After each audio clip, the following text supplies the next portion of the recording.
what's really common is this disconnect between the marketing department, sales department, and just kind of departments overall.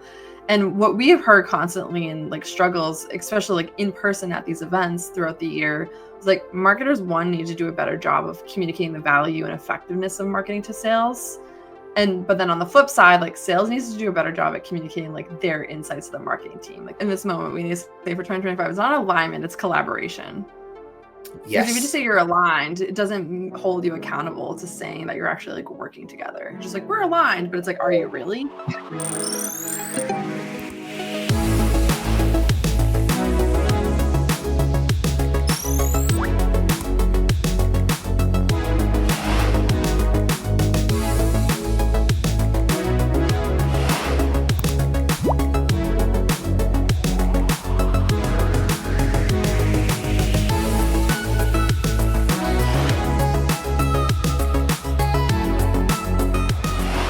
Hello, fellow marketers and listeners, and Happy New Year. Thanks for tuning in to this episode of Call to Action. I'm Janet Mesh. I'm the CEO of Aimtel and the host of the show. Aimtel is an integrated marketing agency. We specialize in building marketing processes and strategies for B2B companies, and then we launched their first marketing campaigns and programs.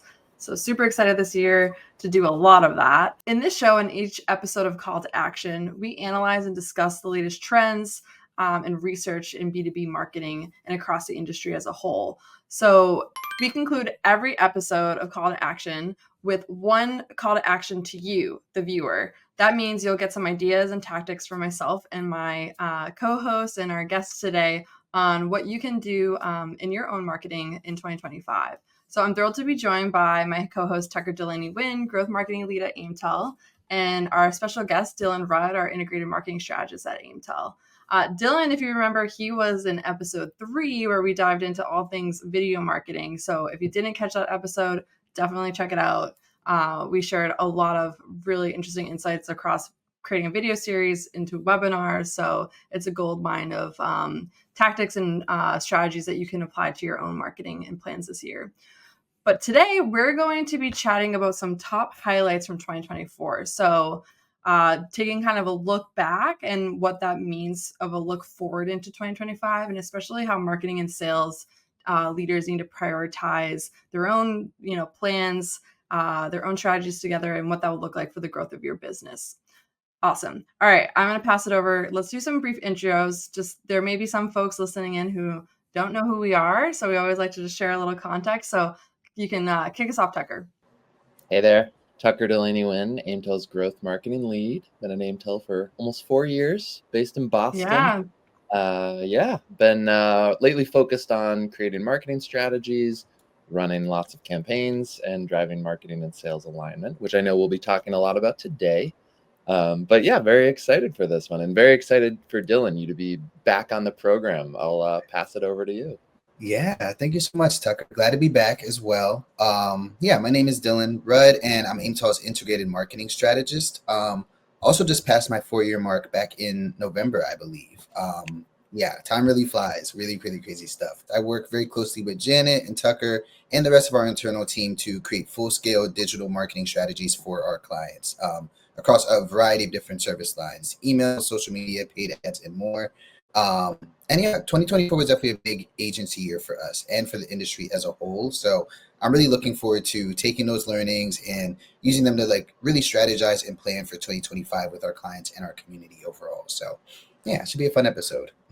Yeah, definitely a ton of takeaways. 2024. I think, there's only so much we can cover in less than an hour. And so definitely check out past episodes that this is episode 6 as of today, which is really exciting. 2024 was a year of great change, in my opinion, and honestly, I think a little bit turbulent and a lot of uncertainty, unfortunately. But there was a lot of, innovation throughout the year. So in past episodes and just in overall, the rise of AI in marketing, I feel like generative AI has been out for a few years, but we really saw it come to people actually like starting to use and apply it, and really kind of taking a more like critical look of how to incorporate it into their marketing. Video continued to be center stage. I think we've been saying this for years. Just like you need to invest in video. You need to invest in video. It's pretty much a integral must-have of any content strategy and marketing strategy. And I think as we're seeing, like there's this search engines are changing with the impact of AI, and just the traditional ways that we thought that things worked kind of got a little bit flipped on its head, especially with the Google leaks that came out this year. Shout out as always to SparkToro and the Datos team who did like a lot of analysis on that. You can go like take a look at all the content they put out this year for like a deeper dive on the kind of impact of SEO and website traffic. So in terms of this episode, we'll talk through some of our predictions and share some of our lessons and stories from 2024. And from that, what we're seeing will kind of evolve and continue into 2025. So some areas what we're going to cover today are the continued rise of in-person events. You know, it's 4 years since we all survived a global pandemic. And, you know, we really noticed that there's a continued strong desire for more in-person connection and community. Very much this kind of concept of personalizing your messaging. There's a little bit of rabbit hole we'll go into when you're, you know, connecting with your prospects and customers. And I think the third one here, which we'll also share kind of what it actually like, how and why, and what it actually looks like to like align marketing and sales teams. I think we talk a lot about like alignment, but like, what do you actually need to do for that to actually happen for your team in 2025? And then finally, which is one of I love this topic, is just, you know, we all talk about the actual like technical aspects of marketing, but really like what are the operations, people, communication channels of these teams that are working together and how that can lead to success. So we're going to share a lot around that. Excited to dive in. But before we get there, would love to hear from you both, Tucker and Dylan. Just what is your like B2B marketing resolution of the new year? Like what's something that I guess even something that you want to focus on professionally going into 2025? I'd love to hear from both of you of like kind of what you're thinking through and what you're going to prioritize in the new year. Yes. I would like to focus on creating HubSpot AI agents, and specifically ones that make sales reps' lives easier. I'm still pretty fired up by Dharmesh's keynote from HubSpot Inbound, even though that's almost 3 months ago at this point. It's still ringing in my ears, buzzing in my head, where we actually talked about this on a past episode, Janet, but where he talked about there used to be that phrase, there's an app for that, but now there's an agent for that. We've been poking around in HubSpot, starting to use Breeze, starting to play with HubSpot AI, and I'm really fired up to start building some agents with our team, of course, that can support the sales team, doing things like buyer intent, competitive intelligence. I think there's some great opportunities there, and we're going to get into how marketing and sales can better align and better collaborate with each other. And this is one area where I feel like marketing can bring some real value that will really help sales and the sales team. And I'm excited to explore that. So Dylan, what about you? Yeah, I think you actually touched on this a little bit earlier, Janet, in terms of like that urge for like in-person connection and connecting with community and stuff. I definitely think that's something I want to lean into a lot more in 2025, just leveraging the marketing community in my city more often, you know, attending more events, connecting with some of my alumni from my school, connecting with Philly's marketing experts on a more regular basis. I think over the past like couple years, I was really laser focused on building up more of my online presence, you know, because a lot of things did shift to online. So naturally, there's that pivot of like, okay, maybe let me be more active on LinkedIn, more intentional with my socials and things. But I really don't want to neglect the connections and the resources right here in the city of Philadelphia either. So I'm really, you know, fired up about just getting more involved in general, you know, connecting with maybe the chapter of the American Marketing Association that's near me. And, you know, overall, it's just really fun to like learn from other marketers and share some knowledge as well. It's definitely a goal of mine in 2025. But yeah, I'll pass it back to you, actually, Jen. I'm curious to hear your answer to this question as well. So this is really good question to start with. Mine's kind of similar to yours, actually, Dylan. I think just sharing knowledge forward and more expansively, especially to larger audiences. I think continuing call to action is definitely a professional and overall goal. And also, I would love to like speak at like in-person conferences and events this year. So I think that's like one of my goals is like if I can get, you know, like a speaking or like a workshop or something would be really exciting. But I think a part of that too is not just like a professional goal, is like I want to help amplify like other people in the industry too. I think would be really exciting. And that's what part of our vision for Call to Action as well, is to bring on some guests industry leaders to like speak and share like their own opinions. So yeah, I think I'm similar to you. We're sharing that knowledge forward and wider. And if you're listening this, watching, I guess I got a plug. Anyone who's listening, watching, following us, if you want to be a guest and hang out with us for an hour and talk shop, hit us up. We would love to have you on here. Well, I guess in terms of the trends, learnings from 2024 and then trends we're seeing going into 2025, I think a big one is around people want to connect with other people, especially back to in-person. And of course, it's like, there's very much the online community is important. And, this is where we focus. But where we're seeing is kind of that trend, and what's going to be really important for marketing and sales teams is that integration between that online and in-person experience. You can't just do like one or the other. You really should think of it like holistically. It's like kind of what are those keystone moments of events that you have throughout the year. And then like, how do you kind of do the before, during, and after as part of your whole like marketing campaign messaging and plan, as well as on the sales team. So, I mean, I guess in terms of like what we did like in 2025, like we took some big bets. This is what I'm referring to it at Aimtel. Like we attended a number of events. I feel like I was traveling for like straight up for like 3 months straight. Went to Boston, New York City, California, Washington, all over. We attended Toronto. We went to Toronto. We went a lot of places.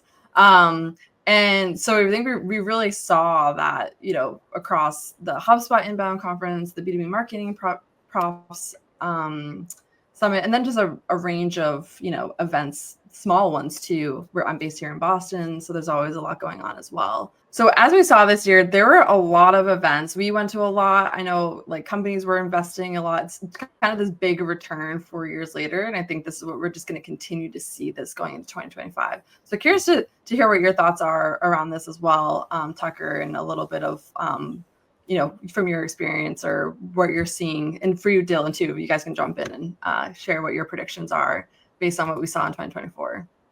Yeah, I'm right there with you, Janet. It was nice to hop around to different cities, get on planes, trains, and automobiles to go to different events. And just echoing your sentiment that I think we saw and felt a hunger from other people to also be connecting face to face, especially in the sales and marketing world, in the tech industry where we work. There's a lot of people who work remote or maybe work in hybrid environments, but I think there was a real enthusiasm and warmth that I certainly felt from people to be like, finally, let's really connect again. Let's get a drink. Let's talk to other people. So that face-to-face time that people are craving, I think is really happening. And I just totally agree that I think we're going to see more and more of that as we head into 2025 as well. Yeah. Dylan, I know you were at a few events as well. I don't know if there's anything you'd want to add.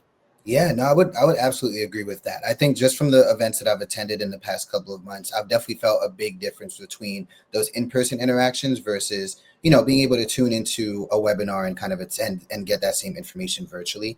I think, and as we'll talk about a little later, there is value in, both approaches, but I think there's definitely just having that in-person human interaction makes a huge difference.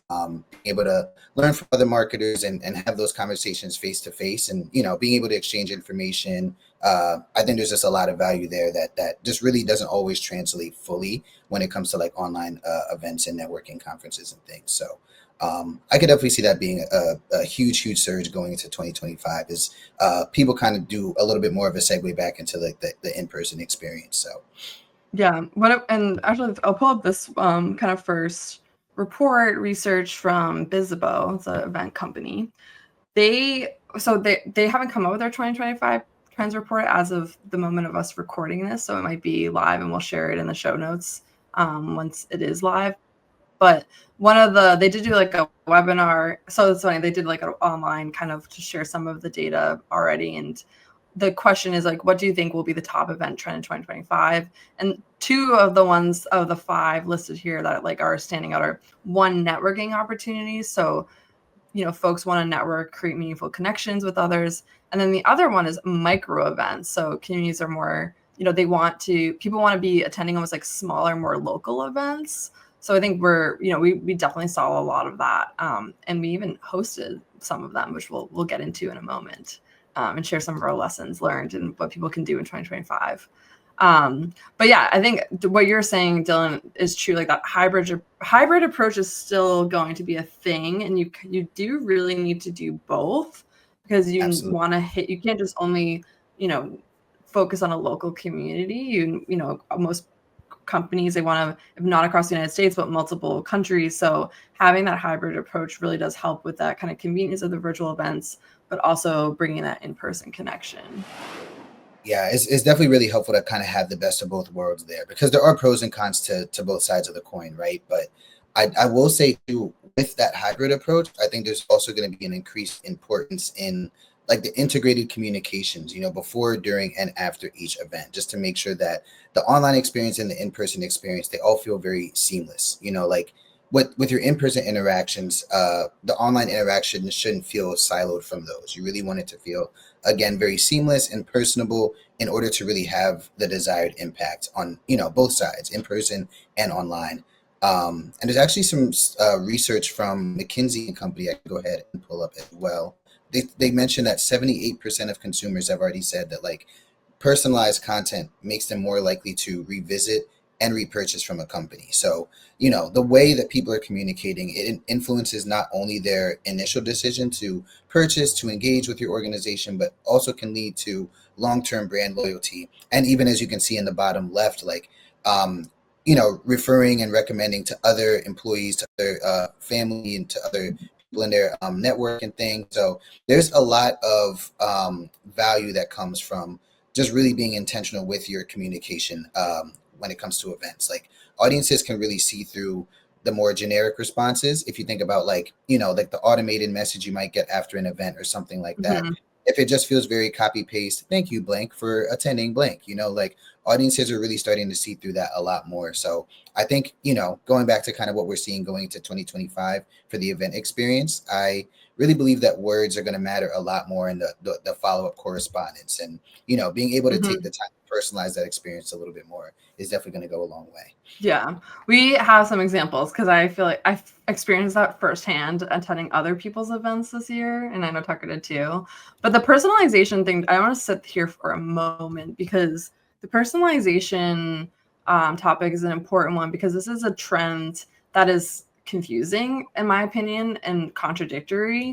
So, for example, I'll pull this up. This is from Qualtrics. They did a 2025 Global Consumer Trend Report. And yes, it is true that consumers want personalized interactions with brands. So 64% of consumers prefer to buy from companies that tailor their experience to their wants and needs. However, and they call this the personalization paradox, which I love. And so 64% of people say they want personalization. However, 53% of those same people surveyed are concerned and not willing to share information about themselves in order to receive that personalized experience. So it's very interesting, because, on the one hand, people are saying like, no, I want this it needs to be personalized. You need to know who I am and get me. But then with data privacy laws and just not even sharing this data, there's no way for brands to even have that information to be able to like personalize. We do have some ideas in mind. I don't know how, I think this is a scalability issue. I think the trend that we're going to see and the challenge that brands will navigate is that it's going to become harder and harder to navigate this kind of personalization paradox at scale, and making sure that you're kind of, hearing and understanding what the person, your prospect or your customer really does want without them giving you that information. So I think, unfortunately, we're kind of almost, maybe we're going into the dark ages a little bit. A lot more guessing. 2025 could be the dark ages, unfortunately. I like medieval history, so I'm okay with dark ages. Yeah, right. Well, there were pandemics, and now look at that. We're just pretty much reliving history, friends. Cycles repeat themselves. Yeah. Pretty much, that's what we gotta learn from it and not repeat the mistakes. Yeah, I mean, I was on the receiving end of this lately. I think if you start with a personal connection, you have to kind of keep it personal for a little while before you go into like the branded experience. So went to a marketing conference recently, attended a great presentation from this guy, won't say who, keep names out of the situation, loved his presentation. He had me hook, line, and sinker. I was writing down notes. I was ready to go. So I sent him a LinkedIn message afterwards being like, hey, I loved your presentation. That was awesome. And the only thing I got back was just a thumbs up emoji.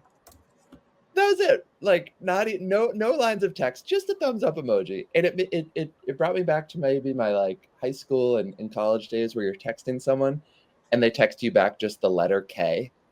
You're like, oh, you guys have got that, right? You know, you're like, okay, so we're like not friends. Like you end a conversation. End a conversation. I was like, okay, we're never texting again. You're not gonna come to my barbecue.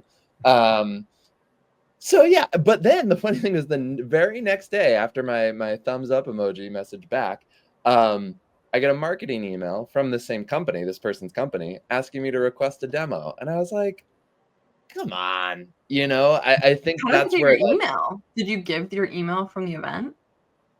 That must have been it. It must have been from the event. Okay. But it was just such like a cold experience. Like I think I wanted to connect a little more with this person, or at least, and I actually did this with several events that I went to, or several sessions, and I was just like, hey, loved your event, you know, connection request on LinkedIn, and the other, even just a simple like, thanks, like, great seeing you, makes me totally happy. But just something about just the thumbs up emoji just basically felt like I was getting ghosted, followed up by this like very branded, not personal, request a demo. I'm definitely not ready for that kind of thing. I think to what you're saying, Janet, it's like we know we need to create a personal experience. And if you want to do that, you have to put in some human effort in there and some human communication. It can't just be, you know, immediately put them into this list that's an automated email from the brand. That really rubbed me the wrong way. And I know that a lot of other people would feel the same way. And I know, Janet, that you've had similar experiences. Yeah, I did have a similar one in the event season this fall. It was in between Inbound and the Marketing Profs conference here in Boston, and a company reached out. Actually, it was like, so the thing that was interesting is like, I mean, as a marketer, I can tell obviously that the one-to-one email looks like a real person, but that's kind of a mass email, which we do as well. Like obviously, like you're sending it to multiple people, but it was like a plain text email that was like an invitation to a dinner. And so I was pretty excited. I was like, oh, cool. Like I got invited to a dinner. Like that's really nice. And so I responded. So the messaging, I would say, in the invitation was confusing, where it was like, hey, you're invited. And then like the landing page was also like, you're invited, register here. It didn't say to the effect of like, it didn't give any like context of that. Like you need to be like approved for the dinner. Like, it was just like, you're invited. Yeah. But then like, I didn't get any other communication after that. And to be honest, like I'm busy and I didn't really like, I just kind of assumed like, I mean, I can think this has happened to me before, so I do have the context. But when I think of someone who's never experienced something like this, you're kind of like waiting around. Like, am I invited to this dinner? Should I block off my calendar for Tuesday night? Like, should I arrange for childcare? Like, what's going on? And then what happened was that the morning of the event, I got an email that said like, hey, unfortunately, like just due to demand and like capacity, like we can't have you, like you're like pretty much like you don't have a seat at the table. And it was like, okay, interesting. But it was like the communication wasn't like that. It was like, you're gonna like analyze the list, and it's like you reach out to me kind of situation. And it's one of those things where they're like, you know, they're looking at, I think, like title and location and probably like mass sent it out. However, similar thing happened to you that happened to me. I received the pretty much like the no that morning. And then 3 hours later from the same company, I received their email newsletter promoting like all the things of the company and all their product stuff. And it's just like, that's a poor experience. Like, I agree. Like we need to automate and like do things at like scale, but just like think for a moment, like what that, like take an empathetic approach of like, what is that experience for that person? Like you can't, you know, it's like this fine balance that I think in 2025 people, you need to figure out. And if anything, it's just like having a conversation with your internal team. Like, what time is that going out? should we, you know, like, are you like, that just showed to me that like, regardless of the size of the company, big or small, they're just not connecting the dots between like their event people and then like their email, whoever's running their email newsletter of like, when are we sending these things out? Is it the same day or not, or whatever? Absolutely. So yeah, pretty intense. That is wow. It's yeah. I feel like but as you both kind of alluded to, it's those little details that really go a long way. You know, you can't overlook the small things, even down to the timing of when certain correspondence is going out. As you mentioned, Janet, like, you know, with the whole paradox idea, I think that's definitely really important to keep in mind. Like, personalization is getting harder just because of like the general act of voluntarily like share data and stuff. But like, as you can see from both your examples, like when that like one-on-one interaction and that like post interaction online experience, when they don't integrate with one another, you're left with like this weird awkward communication that just misses the mark when it comes to like interacting with someone who could have been a hot lead, you know? So I think, and one thing you mentioned, Tucker, that I wanted to circle back to quickly was just the idea of like starting and leading with personal connection. I think that's a good way to circumvent that paradox a little bit, you know. Even just calling back to one of our previous call to action episodes where you kind of get that balance between like automation and the human touch. I think that's like so important to kind of find that like, you know, fine line between the two, because again, it's impossible to personalize everything at scale, but you also don't want to just like hit the button and send the same thing to everybody on your list. Like there's like a happy medium that you really want to hit in order to really like get a good balance and get some good consistent communication out there. I totally agree. I mean, I think I've heard this phrase before that like sales is one-to-one and marketing is one-to-many. But I think even just getting rid of the sales versus what's marketing, but think about that one-to-one versus one-to-many. And maybe a good way of thinking about it is like, well, how did they come to interact with your brand initially? Did they meet a certain person? Because you might want to keep that one-to-one connection and conversation going a little bit. Or did they come and sign up for a newsletter? That's kind of a one-to-many interaction that they're finding you. Maybe that's okay to kind of first keep interacting with them from a one-to-many standpoint. But regardless, I think the thing we're thinking about here is that you have to be really thoughtful about when to do one-to-one versus when to do one-to-many. Otherwise, you can very quickly make people upset and a little bit disenchanted with your brand, so and your personal brand too. So yeah, absolutely, that's a great point. Yeah. I wanted to share, I'll skip ahead a little because I wanted to show how we did this at Aimtel actually. So we did host our own events and this year. So we attended a lot of conferences and events, but it was like the first time this year we like I said, we did some big bets. We hosted a mixer at Inbound, and then we also did a mastermind dinner here in Boston as well in November of this year of 2024. So I wanted to kind of share just because since we're talking about like what that follow-up looks like. So we realized that like it's a little hard to read here, but like, so we obviously like, as you can see, like this is a branded email that we send. It's like from me, but it is like stylized and our brand and everything. However, like we didn't send it like automated, like thanks for attending our event. Like, great to see you. We took the time to, like we built it out, but then the next day we like thought about like, okay, how like, it wasn't even the next day. I think we sent it out like 1 or 2 days later. Like, I think that's something to keep in mind is like, it doesn't always have to be this like immediate, like the person walks out of the room and they get an email from your company. Like you can give it a little space, to be honest. But also like what I wrote in here was like for the dinner was like, thanks for attending. Like our spirited debates on everything from thought leadership to brand vision to reducing friction between sales and marketing. We're full of laughter and helpful solutions. I hope you're fired up about 2025. We know we are. And then, you know, we just add a little bit more like we even added pictures from the event. Like we wouldn't be able to do any of that or like do a little bit of a recap of the discussion or what was talked about unless we like took a moment, met internally again as a team, and then revised this and like shared it out from after the call, like after the event in person. So I guess the point is like we didn't schedule out everything. There was obviously reminders scheduled, but then the follow-up, we made sure. This is another one was our B2B marketing and sales mixer we did at the Inbound conference. And I also added in here and wrote like a very specific thing to the topic of what came out of the HubSpot conference and also the conversations we had in person. And for example, I wrote here, I was happy to hear many conversations about AI focus on the concept of the quote unquote human touch. Like AI isn't going to replace the role of the marketer.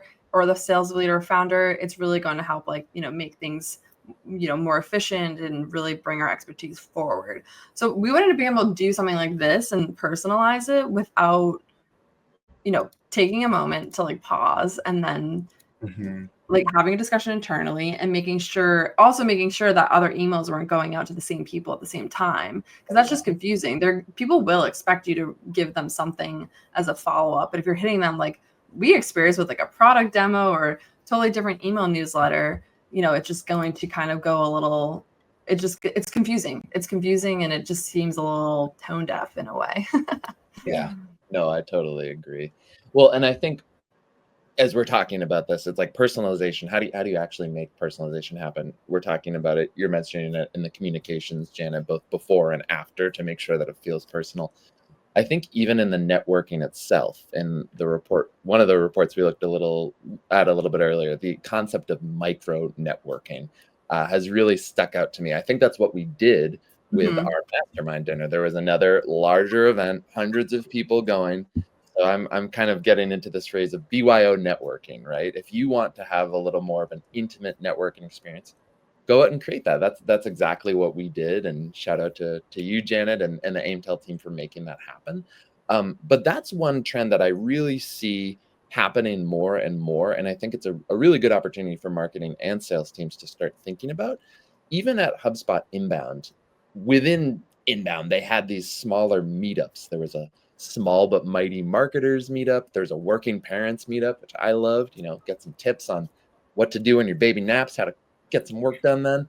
And Inbound too, it's crazy. There's a DJ going, you feel like you're in a club. So to have a little bit of a smaller kind of meetup is really nice. And I actually made some of my best connections and contacts that I've continued to have relationships with afterwards. So I think that structured networking, that micro networking, is something that we're really going to see moving forward. And they even at these meetups had some kind of queued up questions for us, which as a Virgo, I love some good structure. So that was really nice. The one other thing that I wanted to say, you're talking about, Janet, spending some time afterwards to think through the conversations that you had at these meetups and write out a little bit of what happened.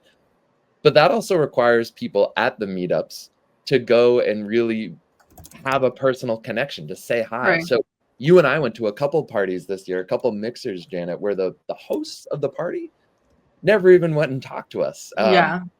Crazy, right? We were standing in a networking. It was like a happy hour, but it was small. It was not that. It was a small space. You could see everyone in the room. Right. And we were staying there for about, I think it was at least 10 minutes, maybe not more. Yeah. And someone from their company didn't walk up and greet us and say welcome. Did you get a drink? Yeah. And we only ended up talking to someone. The first person we talked to was because they walked in and they were for the company, but it was because they kind of walked in the space when we were in that general area. Yeah. And then I think kind of started to flow a little bit, but it's something that's that makes a difference. Make people feel welcome. Human. Yeah. Well, and there was another party where there was probably 4 or 5 people from the company hosting it that were checking us in, and they were all clumped there and said a 2-second hi and walked in. And then no one from that group ever came in and talked to us. We played darts for an hour. I would have loved for someone to come and talk. I was very interested in this company, what they did. Right. They never came in and talked to us. And so it's kind of well, why are you even hosting this mixer? Why are you spending money? Yeah, they sent me a marketing email the next day to request a demo, but there was such a great opportunity to forge a real connection, to build some trust, and to share, some actual real info and gather some info about the people who are attending. None of that. And also not just talking about work either. It's not just about what's your pain point solution challenge to your day-to-day job. It's you want to talk about darts. Fun fact, I was in a dart league. You would have figured that out if you played darts with me. Now you know. Yeah. What's your dart strategy? What's your dog walking strategy? What's your favorite musical theater number? If it's not defying gravity, what's wrong with you? These are the kind of things that you're not going to get from a schedule a demo with us marketing email the next day. I think it's a real lost opportunity. So understanding how to approach these structured networking, these micro networking opportunities is going to be key for both marketing and sales as we for sure. So that brings us to our next topic. And I think what we've seen in 2024 and just trend for 2025. I find that unfortunately this is like always like something that everyone really like says and needs to happen, but I think it's gotten like worse and worse over the years, unfortunately, which is marketing and sales alignment in an organization. So let's switch gears to this. And kind of we started touching on some tactical things. I think that's some of the issue is that people maybe it's like very kind of this like high level conversation, but people are like, well, what do we actually do together? Like, how does this actually work? So hopefully we want to share some ideas for 2025 for you in reflection of the past year as well. But I think what's really common is this disconnect between the marketing department, sales department, and just kind of departments overall. And what we have heard constantly in like struggles, especially like in person at these events throughout the year, is like marketers need to do a better job of communicating the value and effectiveness of marketing to sales. But then on the flip side, like sales needs to do a better job at communicating like their insights to the marketing team. They can't really communicate the value without understanding what are these conversations, like the salespeople are having those like direct conversations with prospects and customers. Sometimes marketing doesn't even have access to that information. So it's a two-way street. And it's definitely becoming more and more of a priority and like necessity of 2025. So yeah, I'd love to open up to you guys of kind of what you've seen. I think Dylan, you wanted to pull up a little research from DataBox just to emphasize what we're talking about. Mm-hmm. Absolutely. They actually just had a great deep dive into the same topic. They surveyed over like 170 different companies about like how they approach their sales and marketing alignment on their own. And they compiled a bunch of key takeaways from their teams as well. I do agree, by the way, Janet, that just like that alignment is more important than ever. That's like the real foundation of strong synergy between sales and marketing team to just really make sure that like any marketing decisions are able to impact the bottom line, but also that like any sales insights are helping to inform the marketing efforts in return. It definitely is a two-way street. So I think it was a really maybe we should change. I feel like in this moment we need to say for 2025, it's not alignment, it's collaboration. Yes. Because if you just say you're aligned, it doesn't hold you accountable to saying that you're actually like working together. It's just like we're aligned, but it's like, are you really? That's true. Yeah. Just understanding it. That's a good point. I like collaboration. Yeah. That might be. Anyways. But everyone uses the word alignment, but it's like it almost is like too surface level in a way. Mm-hmm. That's a good like global 2025 resolution. I think everyone should use that one for sure. But yeah, looking into some of the data that we've seen from DataBox here, one that really stood out to me as like, a very common strategy that a lot of people are using is, the idea of data platform and CRM sharing as a strategy for sales and marketing alignment. You can see here that integrated CRM and marketing automation tools. I think that's a huge one because being able to have the same data between the two departments just really allows for more cohesive performance tracking and goal setting. We're all working towards the same thing that way. You don't get stuck in the silos between marketing and sales. Everyone's looking at the same information and reacting to the same information. In that same vein, just having shared goals and metrics, like when sales and marketing teams have different ideas of the right path to take or what their goals are, it just really becomes challenging to please both sides. So being able to mitigate this issue by just from the very beginning, giving both teams the same KPIs to work from, I think that's a huge step towards making sure that companies can align their sales and marketing efforts with one another.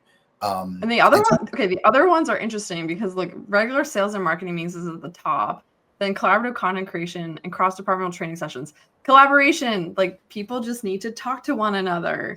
It's not groundbreaking.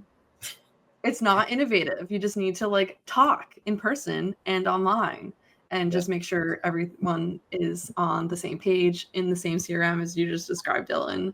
Like, I feel like sometimes I'm like, this shouldn't be that difficult, but I understand like it can be like there's, politics and turf wars and confusion and time zone issues and all that good stuff. But it's like, there's one thing, get people in the same room physically or virtually to talk and look at the same information and make a plan together. For sure. It is easier said than done, to your point. But I do think that like taking that step back and just realizing like, oh, it's just about having a conversation to start instead of thinking like too granular about like how to solve this big issue. It really is just about communication, as you mentioned. And I think that's a good way to frame it for sure.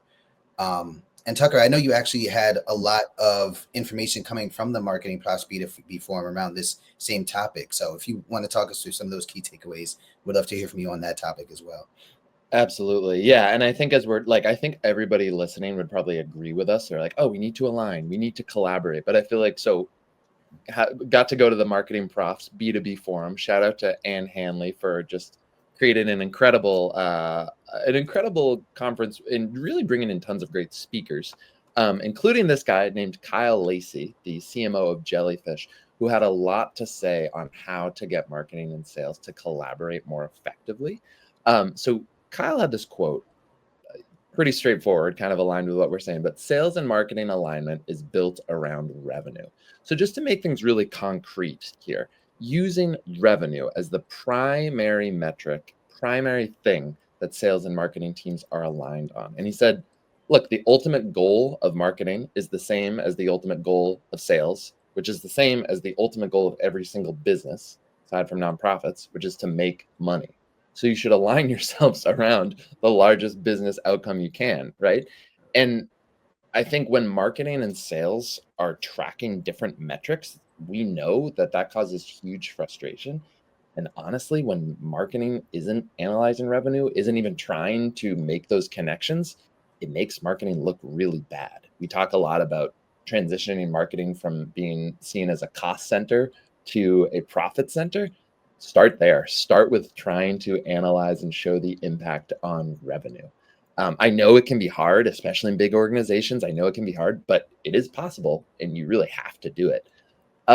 So just to help make this a little more concrete, the other thing that Kyle said that I thought was so interesting is, yes, of course, sales and marketing should be meeting either weekly, biweekly, or monthly, but who owns that meeting? This is where it got interesting for me. He said the team that should actually own and lead those meetings isn't marketing and isn't sales, it's the ops team. So that would be marketing ops or rev ops, revenue operations, because that team typically owns the CRM. They're the ones who are kind of in charge of setting up the processes. And they're also going to be a little more objective. I think sales is going to bring their own biases. Marketing is going to bring their own biases to those meetings. They might be jockeying for credit. And their armor, like the defense, you know. And their armor is like, oh, marketing. Ops is like the diplomat at the table, pretty much. Yeah, ops is the diplomat. Ops has a little bit more clear-headed, objective view of this is what's going on. But I will say that I think, as we're going to get into, marketing teams have an opportunity to be a little more in the operations, starting to really take charge of the CRM. We know sales teams don't necessarily want to be, messing around in the CRM all day. They want to be going out and doing sales. So if marketing teams can get a little more savvy, a little more technical, that may be an inroad for them to start collaborating more effectively with sales teams. Yeah. Oh, I feel that though on the sales side, honestly. Like if you're out all day having these in-person conversations or like on calls all day, like you don't want to turn around and having to like do a bunch of like data management, uploading, cleaning, all that. It's two different brains. I was going to keep track of your stuff, but I love that concept of like marketing ops being that kind of like linchpin of the teams and driving that collaboration and bringing the full picture together. Yes, absolutely. No, of course. And I think marketing really should be helping sales make their lives easier, kind of like what I was saying at the beginning of the call. One other great speaker I really loved was this guy, A. Lee Judge, who had an awesome presentation, similar things. How do we make this concrete? How do we make marketing and sales collaboration actually concrete? He also talked about using the CRM as that command center where marketing and sales is collaborating. Obviously, that means they're both using that CRM, not different CRMs. He also talked about how do we transition marketing from a cost center to a profit center. I loved what he said too, that as marketers, you need to push yourself into sales meetings. It reminded me of the latest Batman movie where he's talking about, got to push myself. I felt all fired up. But push yourselves into those sales meetings, understand what's driving revenue, share your prospects' pain, their language, how they're talking about things.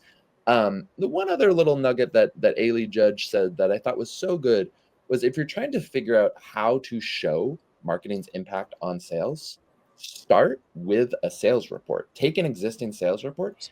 See if you can add a column into that spreadsheet or add a widget into that dashboard that already exists, that the sales team already looks at, that starts to show what was going on earlier up in the top of the funnel in that journey. What website pages were they visiting? What white papers were they downloading?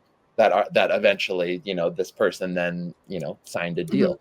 Also, you showed us like a timeline too, where it's like, what events did we host? And then we saw this like increase here. Like, where were those bumps coming from? Oh, because a lot of people, like the sales team was talking to a bunch of people were going to our website, they were hitting all these other channels and like showing that correlation as well. Absolutely. Another one comes to mind is like, we were talking about events earlier, right? So sales teams will be like, oh, we met these people at this event. Awesome. Did you know that this person, had opened and clicked and read 7 emails prior to the event? Did you know that they booked a meeting from an email to meet with you at the conference? That's just helpful things to bring in the full picture of that journey. And it's not a marketing journey. It's not a sales journey. It's a customer journey, Right. Exactly.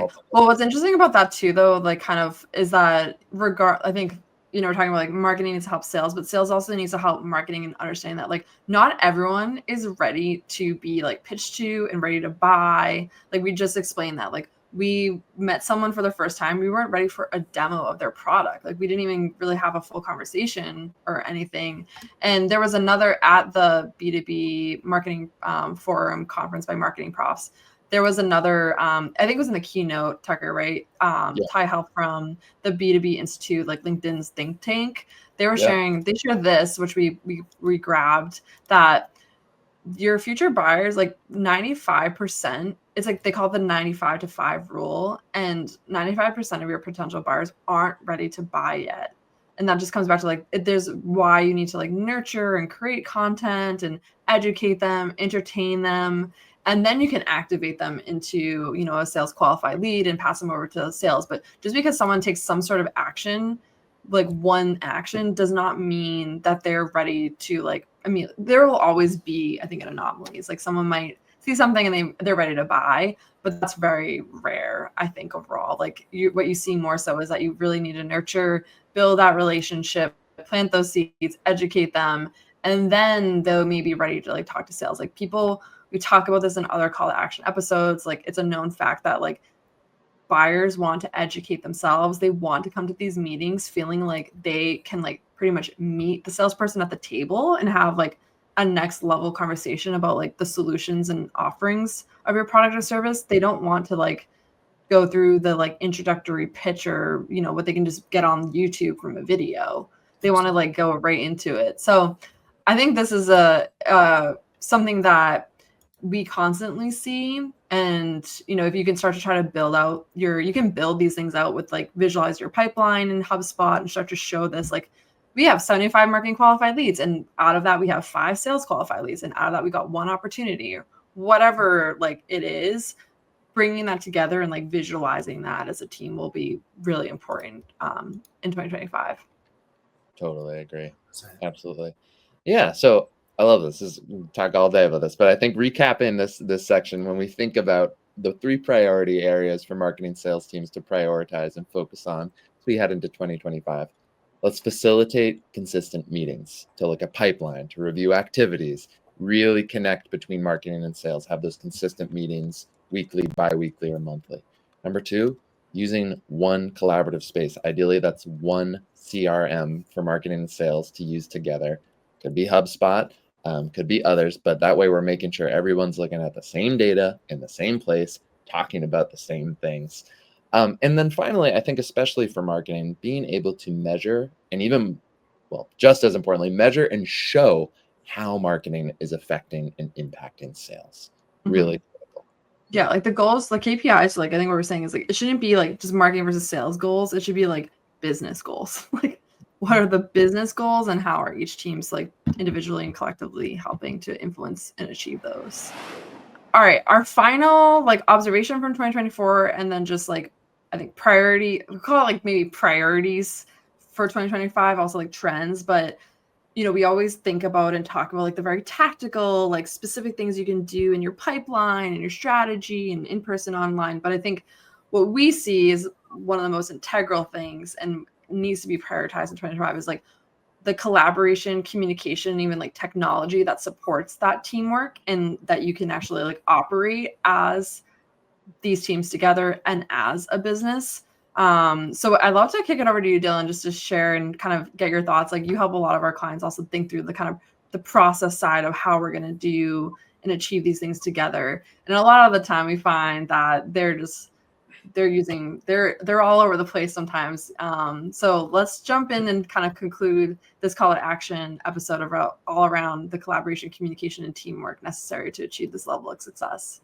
Absolutely. Yeah, this is actually something, I know we touched on this a little bit earlier as well, but I think just the idea of clear intentional collaboration, even outside of just sales and marketing teams, that's a priority across all departments in order to make sure that the work is just being done in a consistent and seamless way. I think just as you mentioned with the strategy work that I've done, this is something I've definitely realized over time in our collaborations with our clients, that like the operation, the people, and the collaboration tactics, that really serves the foundation for success across all departments of any organization, really. Again, we mentioned it a little bit in the context of marketing and sales, but going into 2025, I definitely think that this is something that all organizations should think of at scale in terms of just like how departments can work with one another in the most seamless way possible. I know there's a report from Gartner actually that I definitely wanted to pull up because they do a great job of like breaking down 3 key priorities that people can kind of consider for how they will look to deliver market excellence in 2025. You can see there's like all 3 different parts of the same machine, all of these cogs like work within one another, which I thought was a really cool way to illustrate it. Number 1, you can see the idea of bridging marketing strategy and operations by really dedicating resources to strategy management. I think that's a huge one. Just like the short-term and long-term approach to how you get the work done, you really want to bridge that gap between the marketing strategy and the operations end. I think we just mentioned this earlier as well, kind of having that as like the linchpin between 2 teams. I think that's like a really great way to think about things in terms of making sure that the work is being done in an efficient way on a consistent basis. Leading marketing to deliver differentiation as well by really infusing like brand and customer insights into the strategic business decisions. Again, something that we kind of saw with that marketing and sales conversation, like making sure that sales is able to bring their insights back to the table for marketing teams. The same goes across multiple different teams as well. Just having those brand and customer insights at the center of your strategy is always going to be vital to make sure that your audience is consistently being seen and heard. And then finally, prioritizing customer journey investments is a huge one as well. You really want to audit those existing touch points and understand like what can be improved, what needs to be polished a little bit more to make the work happen a little bit more seamlessly. This is something you say a lot, Janet, that always resonated with me since I kind of started with the team. Like if you are kind of looking at a process, you're like, oh, that's the way we've always done it. That's your first sign to say like, okay, let's revisit this and see what can be changed a little bit, you know? So yeah, I think that's really, really important as well to just have those existing touch points audited on a regular basis and understand like how you need to work cross-functionally to really deliver that value to your team and to external parties as well. So yeah, this is a great find from Gartner. I thought this was a great graphic that, you know, teams should always kind of have in the back of their mind going into 2025. Yeah, and we brought this up in the call to action episode 1, actually. Our first ever episode was all about this cross-functional collaboration, and this was a report by CMOs. So curious, Tucker, if you want to kind of like elaborate on this one as well, because I think this was very much kind of like a prediction for 2024. Definitely we saw that with our clients, and I think it's going to definitely continue into 2025 as like something that's overlooked, but really integral to the success of a company. Yeah. And I think about the words cross-functional collaboration. I feel like we all love words here. And I was just thinking about that specifically, cross-functional. I feel like teams understand and team leaders understand, like my team needs to have great processes. My team needs to like really be structured really well, but they don't necessarily think about how their team needs to work with other teams, and that your cross-functional, cross-team collaboration needs to have the same level of processes and structure that you've developed for your own teams. And so I think one of the big takeaways from this report that we had looked at, Janet, was that marketers have the opportunity to be the pioneer for developing and shaping and driving cross-functional collaboration, so that it's not just a beautiful structure within your team, it's a beautiful structure that's happening across teams. And they, they had this phrase too, collaboration drag. And it made me think of teams I've worked with where, there's a demand gen team that's doing ads and they're driving leads and they're driving MQLs, but then they're not really talking to the sales team. They're not having cross-functional collaboration and conversations with the sales team. So you've got thousands of MQLs, but you're not really understanding that none of them are very effective for the sales team. And what's happening? Yeah, and then sales is just like all these leads are terrible. Right. And why? Because those two teams are not in the same platforms. They're looking at data in different places and they're not meeting regularly. So suddenly the demand gen team is getting a ton of scrutiny, a ton of frustration, understandably, because they're budget pulled because it's quote unquote not working. And budget pulled. Ultimately, at the end of the day, 6 months down the line, CFO comes along and is like, well, I don't see how this is resulting in anything, because it does often end up looking at sales numbers, which are more hard and concrete. And if they're not seeing anything, then boom, budget gets pulled away. So that, to me, I think is marketers, like we said, have the opportunity, but maybe even the necessity to drive cross-functional collaboration. And I do love, I think, the following, another graphic that was from the same report, looking at these leaders who are standing next to their, their direct reports in chairs, and helping drive strategic clarity, helping them drive strong processes, not letting them take it for granted. Because as we've seen, if collaborative processes get neglected, there can be a real negative impact on revenue and profits. So those marketing leaders can really be the ones who are giving their teams, giving entire departments the tools and processes to work effectively and cross-functionally. And that is absolutely paramount for avoiding that collaboration drag. 100%. No, I like this one a lot. Definitely shout out to Gartner. I really like how they think about the idea of organizational barriers and how teams can work cross-functionally. I would say definitely this third bullet stands out to me a lot, about the idea of aligning your rules, roles, and processes to really reinforce that desired culture change. Mm-hmm. And I think that also speaks to the idea of keeping that tech stack consistent across departments as well. I've seen so many different organizations have one team using one tool to track their work in progress. Another team is facilitating their day-to-day within a completely different tool, having that or they have different I come across a lot of companies that have different knowledge bases, which is insane. Yes. Your knowledge is in different places in the same company. Exactly. How to make Janet's head explode? Have multiple knowledge bases. It's really hard for me to fathom. Yes. If you got multiple knowledge bases, you're off base. Well, it's funny because then there's a tool to then connect all of them. So it's instead you could just have the one tool instead of having multiple tools with another tool on top of it. Exactly. Why even add the extra layer? Exactly. Oh, it just makes it such a pain to find information and to that point, I think just having that shared collective visibility is the best way to really prevent information communication from getting trapped in those silos again, so. For sure. All right. Well, we covered a ton today. I think there's so much that changes in marketing and sales in the industry as a whole and B2B. And so we try to just give a little bit of focus and prioritization of where you should look. So we hope you all have a very successful year.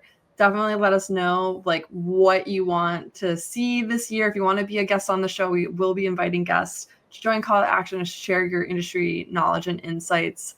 But as we always do, we're going to conclude the episode with one call to action. So I'll kick it over to you, Tucker, to let us know what's your call to action for viewers and really what should they prioritize across marketing sales this year? Okay, so it is Glickid season. And while I haven't seen Gladiator 2, one of my favorite things from Gladiator 1 was the strength and honor. So shout out to Russell Crowe. Let's tag him on LinkedIn. But I think about marketing and sales. Unity needs to happen. Got to make sure that we're not working in silos, that marketing and sales teams have shared insights, shared KPIs, and are working in a shared collaborative space. That's key. That's my call to action, whether you're on a marketing team or a sales team.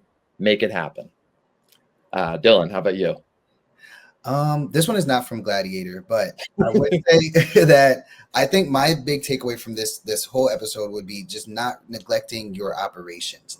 That has to be the foundation of everything you do. How you do the work is, in my opinion, just as important, if not more important, than simply being able to finish and complete the deliverable. You need to make sure that each segment, each handoff within a process is as seamless as possible. Everybody within your workflow knows exactly what they're jumping into. They have all of the full context behind the project you're working on. Just really making sure that your operations are the centerpiece of all of the work you do. I think that's going to be a vital part of a really successful operation going into 2025. And I'll pass it to you, Janet. Would love to hear your takeaway as well. All right. My call to action to the audience. I think this was my call to action for episode 1. So I'm gonna start 2025 with a similar one. Is just talk to each other. Yes. Talk to people, not just like internally either. I think talk to the people who were like, if you're going to events this year, like get in the same room as them, like go up to people, like get out of your comfort zone. Like don't be the people who had a bunch of folks showing up to happy hour and never even introduce themselves, you know? But also like kind of put yourself out there, try to make connections internally. Like if you're doing offsites, like as an internal team, make sure that you're like setting up time to like strategize, get to know one another. So it's just a little bit easier online once you go back online, if you're doing a hybrid work or whatever. But really at the end of the day, I think it's just like making sure you're having the right conversations and the right people are in those rooms as well. And I think that touched on all the trends that we talked about and all the priorities across marketing and sales, your own internal operations, and just events as a whole. Absolutely. Pick up the phone. Pick up the respond. Don't give Tucker a K text. No. Okay. Well, thank you for listening. If you've been with us till the end of this episode, we really appreciate it. Do let us know in the comments, like what's working for you. What are you planning to take action on in 2025? Where do you need to prioritize, and what are you planning? We'd love to hear it. So reach out in the comments. Reach out to us directly. We have an exciting year coming up for Call to Action. As I already mentioned and have been teasing throughout the episode, we are planning to bring on guests this year. So an industry leader. So if you have like research reports or trends that you're seeing that you really want to bring forward to an audience of marketers and sales leaders, like this is your invitation to reach out to us. We would love to have you on the show. Thank you, Tucker. And thank you, Dylan, for joining me on this first episode of 2025. I feel confident and excited with a little bit of undertone of still, a little like, how's it going to go? But I think that's kind of the point and why we created this show, is to keep a pulse, to really have these open conversations, share what we're seeing, and hope that you all share that back with us as well. So share the knowledge, like and subscribe to the channel. We're going to be sharing episodes every month.